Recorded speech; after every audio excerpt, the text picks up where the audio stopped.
Sevgili dostlarım, hepinize merhaba. Ben Başkan 35. Öncelikle hepiniz kanalıma hoş geldiniz. Evet sevgili dostlarım, bu videomuzda Fitch Ratings'in bankalarla ilgili raporuna değineceğiz. Ayrıca Merkez Bankası faiz indirimleri, biliyorsunuz 21 Ekim Perşembe günü saat 2'de açıklanacak faiz kararları mevcut. Bu faiz kararlarıyla birlikte dolar, altın ve gümüş kurları, fiyatları üzerinde neler olabilir, sizlerle birlikte bunu değerlendireceğiz. Gram altın, gram gümüş değerlendirmesi de gene bu video içerisinde yer alacak. Evet, önemli konularımızdan biri Fitch Ratings'in yapmış olduğu raporla ilgili, bankalarla ilgili yapmış olduğu rapor ve bu raporun sonuçlarını sizlerle birlikte şimdi birazdan paylaşacağım. Videomuza geçmeden önce kanalımıza bir beğeni atıp kanalıma abone olmamış, kanalımı dışarıda seyreden arkadaşların hepsini de kanalımıza abone olmaya davet ediyoruz. Evet sevgili dostlarım, Fitch Ratings'in Türk bankalarının faaliyet ortamı raporlarını notunu B artı olarak belirledi. Bunu B artı belirlemesindeki sebepler arasında da bankacılık sektörü faaliyet ortamı hakkındaki Türkiye'nin makroekonomik ve politik oynaklığından kaynaklanan TL'nin zayıflığından, enflasyon baskılarından ve özellikle yüksek dış borç ve mevduat dolarizasyonunu göze alındığını, yatırımcıların bütün bunları gözlemlenmesi sonucunda da maalesef ki TL'nin bu iştaha maruz kalmasından kaynaklı olarak bankacılık sektöründe bazı riskler yarattığını raporunda belirtmiş. Fitch ayrıca 2023'te yapılacak olan seçimlere de değinmiş arkadaşlar. Bu seçimlerin teşkil ettiği risklerin bankaları orta vadede daha da zorlayabileceğini notunda belirtmiş. Bankaların varlık kalitesi, faaliyet ortamlarındaki oynaklık, özellikle dövizlerdeki borçlanma, TL'lerdeki açıklanan yüksek faiz oranları ve bu faizlerden bankaların özellikle arkadaşlar inşaat sektörü, emlak sektörü, enerji ve turizm gibi yüksek riskli sektörlere kullandırdığı kredilerden de bahsetmiş Fitch. Ve bunların da bankacılığın gelecekteki dönem için önemli riskler teşkil eden yatırımlar olduğunu da sözlerine iletmiş. Evet sevgili dostlarım, Fitch bu şekilde pek iyi konuşmamış Türk bankacılık sektörüyle ilgili. 21'inde ayrıca biliyorsunuz Perşembe günü yarın bizim gene bir Merkez Bankamızın toplantısı mevcut. Bu toplantıda da dolar kurunu etkileyecek bir faiz indirim kararı çıkar mı? Bizim izlediğimiz kadarıyla arkadaşlar, özellikle Merkez Bankası Başkan Yardımcılarından 2 üyenin görevden alınması, ayrıca bir para politikaları kurulu üyesinin de görevden alınması, biliyorsunuz Şahap Kavcıoğlu ile gene Cumhurbaşkanımız Sayın Recep Tayyip Erdoğan'ın bir görüşmesi ve bu görüşmesinden sonra bu üyelerin görevden alınması, acaba bu üyelerin faiz indirimine karşı mı oldukları sorusunu bizlere sorduruyor. Eğer ki bu durum bu şekilde gerçekleşmiş ise, tabi bunu biz net olarak bilemiyoruz arkadaşlar. Sadece varsayıma dayalı olarak konuşuyoruz. Bu durum bu şekilde gerçekleşmiş ise 21 Ekim'deki faiz toplantısında Merkez Bankası bir 100 ila 200 bas puan aralığında bir faiz indirimine gidebilir. Tabi bu varsayımımız doğruysa. Dolar TL kurunda böyle bir indirime gidilmesi durumunda neler olabilir? Arkadaşlar, böyle bir indirime gidilmesi durumunda ilk etapta şurada gördüğünüz 9.40 9.50 seviyesine doğru dolar TL kurunda bir yukarı yönlü atak tekrardan yaşayabiliriz. Bizim buradaki önemli destek noktamız 9.18 seviyesinden bulunan destek bölgesi. Merkez Bankası kararına kadar dolar TL kuru bu 9.18-9.14 aralığında oyalanabilir. Benim düşüncem bu şekilde. Tabi bunu sizlerle birlikte izleyip göreceğiz. Şimdilik 9.18-9.14 civarından geçen iki kuvvetli destek bölgesi dolar TL'yi Merkez Bankası kararına kadar tutacaktır diye düşüncem mevcut. Merkez Bankası'nın herhangi bir ters köşe yapması durumunda, yani faizleri sabit bırakması durumunda Dolar TL kurunda ilk etapta şurada gördüğünüz 9.03 seviyesine kadar bir geri çekilme olayı da yaşayabiliriz. 9.03 ayrıca bizim dolar TL kurunda biliyorsunuz bir stop bölgesi olarak belirlediğimiz B plan bölgemiz. 9.03 altında, yani Merkez Bankası'nın faizi sabit bırakma veya faizleri düşürme dışında bir ters köşe olayı yapıp faiz arttırması durumunda arkadaşlar bizler çok hızlı bir şekilde dolar TL kurunda şurada 8.88 seviyesine doğru aşağı yönlü bir hareket yaşama olasılığımız da oldukça fazla. Bütün bu riskleri sizler de göz önünde bulundurup yarınki saat 14'te açıklanacak olan, Perşembe günü saat 14'te açıklanacak olan Merkez Bankası faiz kararını dikkatli bir şekilde takip etmeniz şart ve hazırlıklarınızı da ona göre yapmanız şart arkadaşlar. Evet, dolar TL kurunu toparlayacak olursak bizler için şuradan geçen 9.18 önemli bir destek. Bunun altında gene bir 9.14'te önemli bir destek var. Ve 9.03 seviyesi de önemli bir stop bölgesi olarak takip edilmeli. Onun altındaki kapanışlar dolar TL kurunu 8.88 civarına kadar geri çekebilir dedik. Özellikle şu seviyelerden 9.40'a yaklaşıldıkça buralardan pek alıma girilmesinin Merkez Bankası'nın öncesi uygun olmayacağı, yeni alım yapan arkadaşların mutlaka bir düzeltme seviyelerini beklemesi gerektiğini de belirttik. Ve gördüğünüz gibi 9.35, 9.40 belki de banka makaslarıyla birlikte sizlere 9.45, 9.50 civarlarında mal olacak bir alım seviyesinden de sizleri kurtarmış olduk. Görüyorsunuz şu an dolar TL kurunda 9.20, 9.18 destek aralığına kadar bir geri çekilme yaşandı arkadaşlar. Stokastik indikatörüne baktığımız zaman dolar TL kurunda gene üst seviyelerde, üst bantlarda bir dolar TL kuru görüyoruz. O yüzden haftalık bazda da gene açalım bakalım dolar TL kuruna. Evet, haftalık bazda da tavan seviyesinden dolar TL kurunda ufak 9.20 seviyesine kadar geri çekilmeler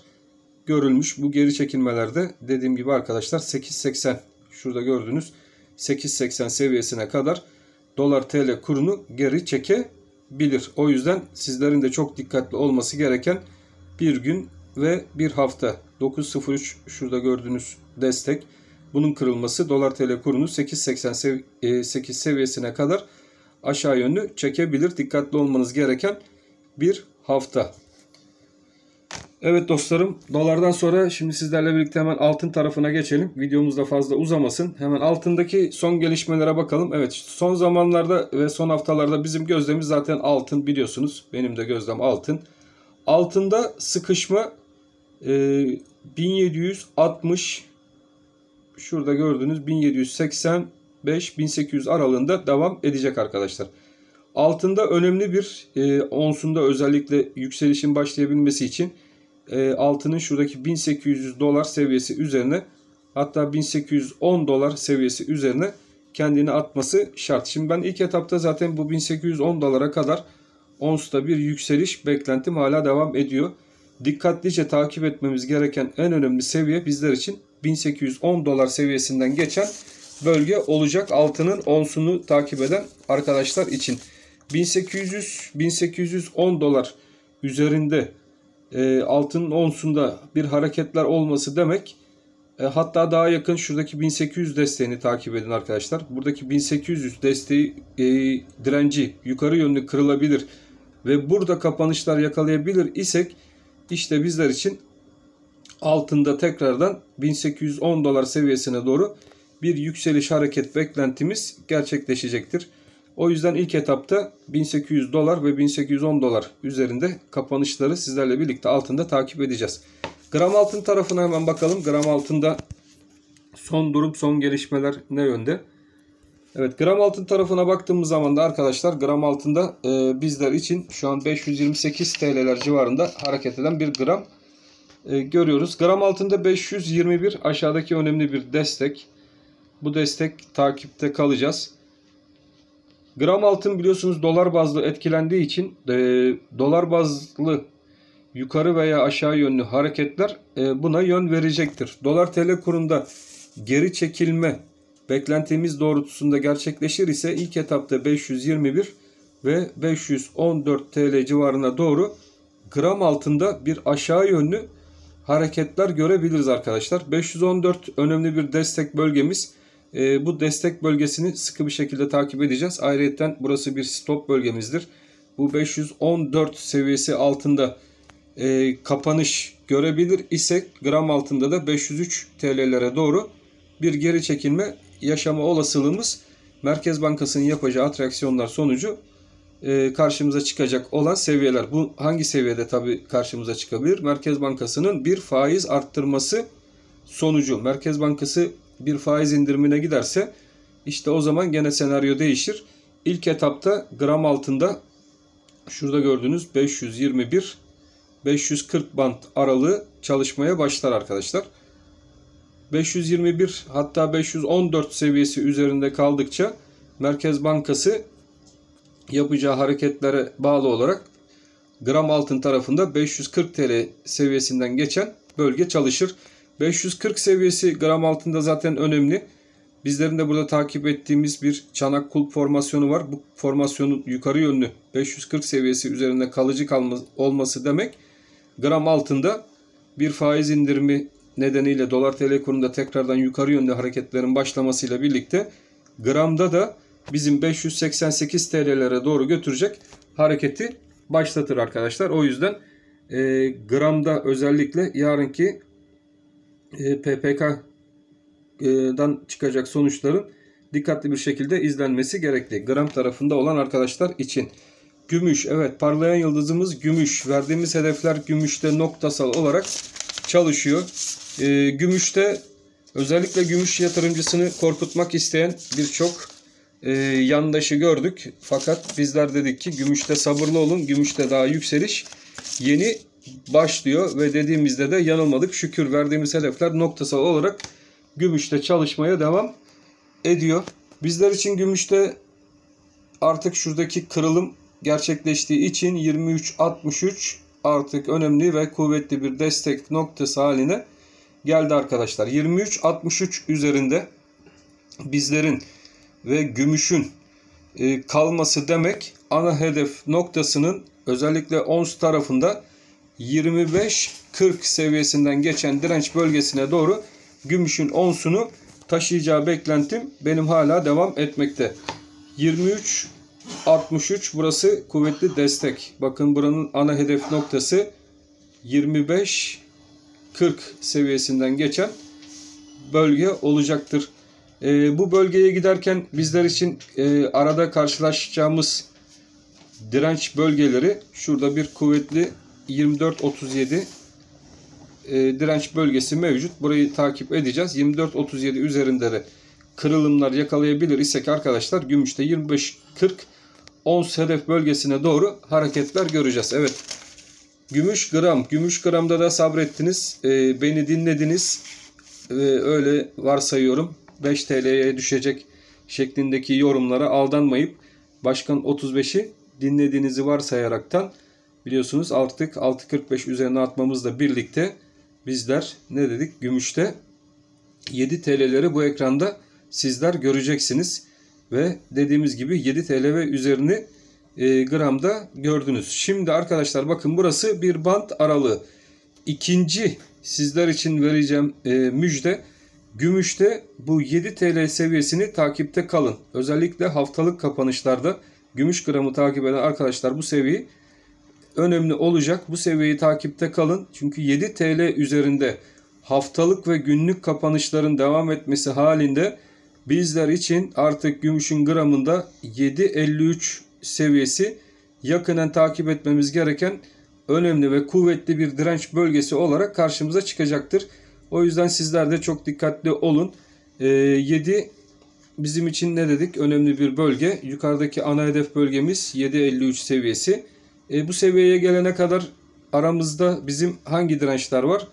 7.21 direncimiz mevcut. Ve onun üzerinde de 7.34 direnç bölgesi. Bunlar da takip etmeniz gereken önemli direnç bölgeleri olacak arkadaşlar.